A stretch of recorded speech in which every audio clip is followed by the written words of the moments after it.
Hello, everybody. I'm Jonathan Felici. This summer, I am interning at a community site which serves children who are blind or visually impaired.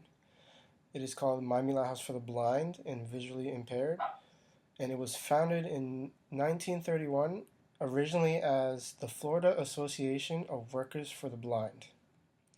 Miami House for the Blind and Visually Impaired is Florida's premier rehabilitation organization of serving the blind and visually impaired.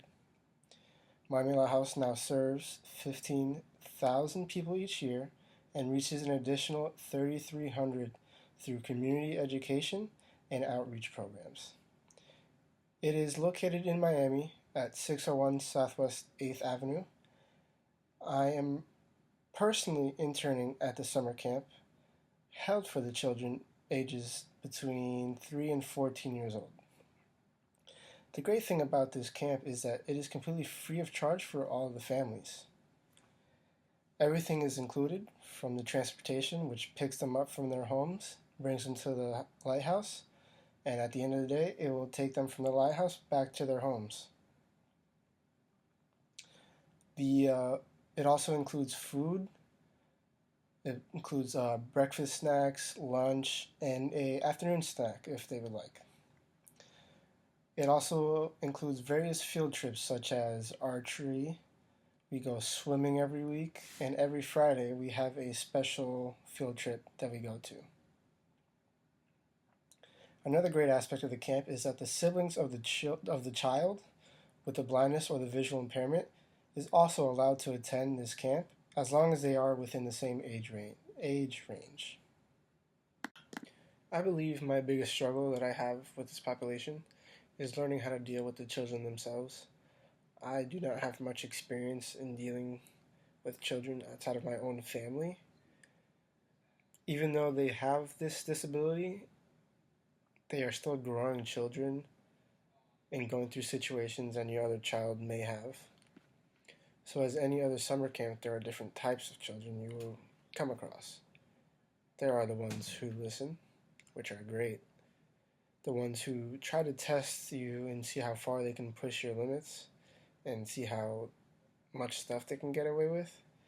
And then you have the kids that just, flat out don't want to listen to you.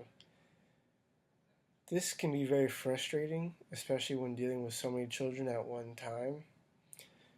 To overcome this, I had to learn when to let certain things go and when to become stern with the children, but in an appropriate manner. If this did not work, talking to them, trying to calm them down to listen to me, I just went to the supervisor. She would swoop in, deal with the situation, no problem. But there was also a second struggle that I feel I should speak about. It is the fact that the children were blind or had a visual impairment. This was mainly only a struggle at the very beginning of camp due to me never having experience with blind people or people with visual impairments. In the beginning, I didn't really know how to accommodate their needs properly, but the staff and the kids themselves actually helped me learn this experience and to be able to lead them, like if they needed to go somewhere or if they needed a certain type of equipment to do any activities we had for them to do. I believe the most effective facilitation technique that we used at the camp was adaptive sports. Now, since it was in fact a summer camp, it was mostly leisure-based activities, but nonetheless, the adaptive sports really hit big with the kids, especially when we did archery. For archery, we went to Camp Metacumbe in St. Miami-Dade Parks and Rec location, where they had a target set up for us, and we would group the kids in different sections, whereas one group would be the totally blind children, one group may be all the visually impaired, and the last group would be maybe the siblings that don't have the disability but are also just there at the camp. So how this would go for the totally blind children, we would have a device on top of the target that would make this loud beeping noise. Um, and this helps orient them towards the target itself so they can pull back, let go, and see if they hit it.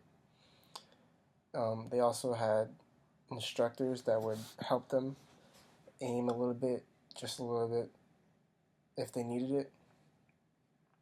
Sometimes we would put balloons on the targets, so when they did hit the target, it would make the popping noise, obviously, and they can hear when they hit the target itself. I thought that was cool. I know all the kids loved doing it, and if if we ever had missed a day, which I don't think we did, but I know if we did, they would have been heartbroken. I would say the single greatest moment I had with a child is successfully teaching them how to tie their own shoes. Um, Never have I ever had to teach someone to tie shoes, and I did not realize how hard it would be to actually teach them to do this. It is a necessary life skill, and since they are blind, it makes it that much more difficult to teach because you can't just have them watch you do it and then repeat your steps. You have to actually go into detail and describe step by step and have them feel it and on what you're trying to do and what you want them to do. So sometimes you just are at a loss for words and just can't remember or can't think of ways to describe something as easy as tying your shoes. So I thought that was something cool.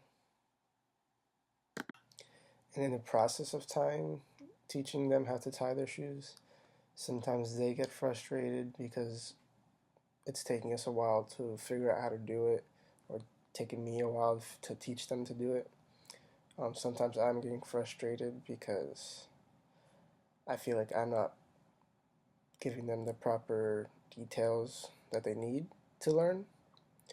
But you just have to persevere through that and figure out how to get over those barriers. And once you do help them learn, it's a great feeling, and for the both of us, because one, they learn a necessary life skill that they will use forever in the future, and and it feels nice just being able to teach them that. I believe my supervisor's greatest strength would be her character. Um, you can tell she cares deeply about all these kids that she helps. I believe you have to be like that to be in her line of work and also our line of work.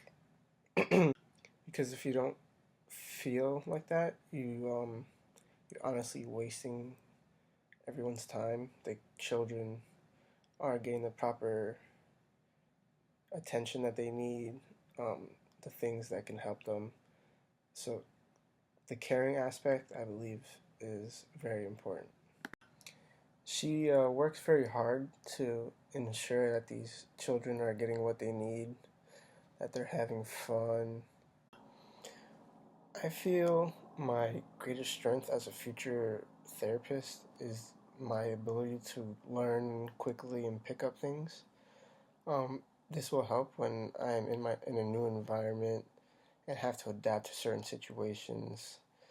It also helps because in our line of work, you always have to be thinking about things. You have to be on your toes and be ready at all times. Sometimes certain activities do not go as planned, and you have to come up with a quick solution. So it's still enjoyable.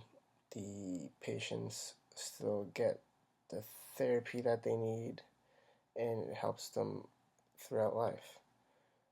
Maybe something happens with a client, and with prior knowledge that I happen to learn quickly, I can help them in ways that I may not have been able to if I just put it off, or if I was like, oh, I'll learn that later. Um, with this information, I can help them in the best possible way that I can, and everyone will be happy. So, to wrap it up, overall, the internship has been great. I've learned a lot of things, met some great people, met some great kids, and I've had a lot of fun, and I enjoyed being with them and helping them out as best as I could. And I just want to thank you guys for watching. All right, thank you.